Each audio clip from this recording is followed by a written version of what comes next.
Hi, so today we are going to compare the difference in covering dark circles with peach color correction versus orange color correction. I'm going to start with the peach, and as you can see, I have a concealer brush. It's soft but yet dense enough to apply. So I take a little bit of the product and I very gently tap the product into the area where it's discolored. So one thing I want to add, I'm not going to speed up this recording today because I want to talk about this.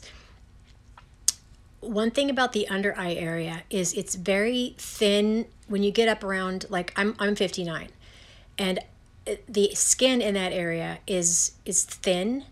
There's some bags there. It's a problem area, and the more you touch it and play with it and mess with it, the worse it gets, even when you're applying concealer and color correction.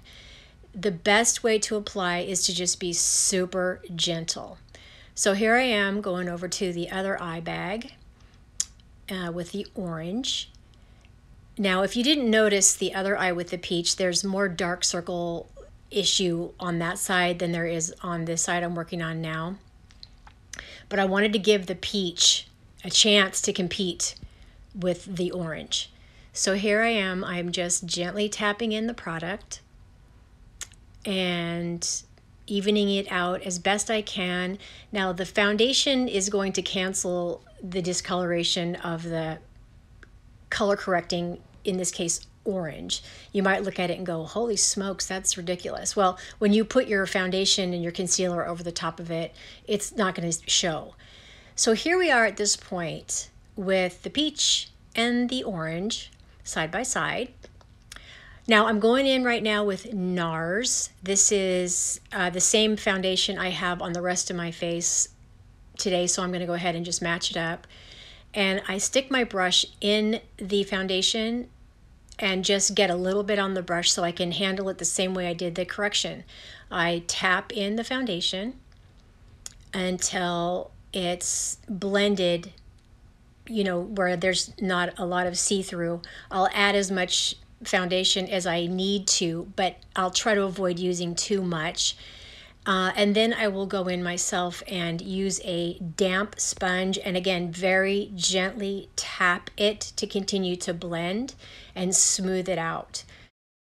Another very important part of this is your eye prep. So your under eye is, as thin as it is, it's important to keep it moisturized. So I feel like this, of course, my whole face is clean and moisturized and usually prepped before I even apply makeup because it lays on there nicer and stays nicer. But under the eyes, I make sure that they have been cared for with hydration. And often I won't even start applying any sort of concealer or anything under my eye until it's had a chance to just rest for a moment.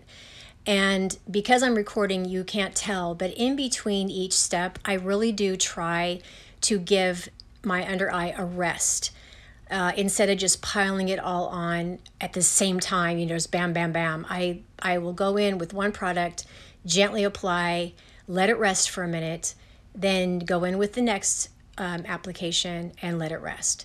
I just find this is just easier on the eye because if you play around under your eye too much, trying to get rid of your dark circles, it just makes it worse. Sometimes when I'm applying makeup, I'm looking at it without giving it enough of a rest to just settle, and then I start becoming a perfectionist, and then I overtouch it, and it doesn't help. Okay, so here we are with the Bye Bye Under Eye Concealer. Now this is a higher end concealer, but I really like it though. You can buy it in the travel size and it'll last you forever because it's very thick, rich.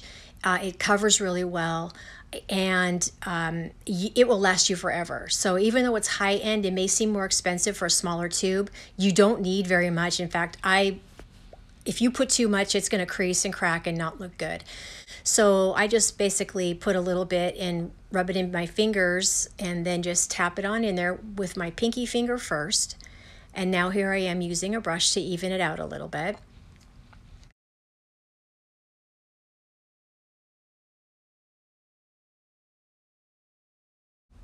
Like I said earlier, I'm not speeding up the video like I normally do when I apply makeup, because I really want you to get an idea how I do this and what works for me, so you can see how much time I'm actually taking and the technique that I use. If you haven't noticed, I do use my ring finger to apply makeup under my eyes, because your ring finger doesn't have as much strength as maybe your index finger. So again, gentle application, less is more. I like to go in with a damp sponge after each application because it diffuses the product and gives it a little more natural application. So, and it's also very gentle. So what do you think so far? What's your opinion? All right, time for setting powder. This is a brand that I bought from the internet a few years ago. You don't have to spend a lot of money on setting powders. Elf setting powder is amazing. The key is just setting your makeup, not caking it on. Under the eye, if you just use too much, it's going to cake and you're not going to be happy no matter what. So a little goes a long way. And then when I finish, I will apply a very light dusting with this fluffy brush. Then I will absorb any excess with a damp sponge and just shear it out a little bit if necessary. Okay, so tell me, do you think the peach is just as effective as coloring these severe dark circles as the orange? Or do you think one is better than the other? I'm not going to tell you what I think. I want to hear what you think. By the way, I don't use any filter or special lighting when I record these videos. That's what it looked like when I started. This is what it looked like when I finished. And thanks for watching.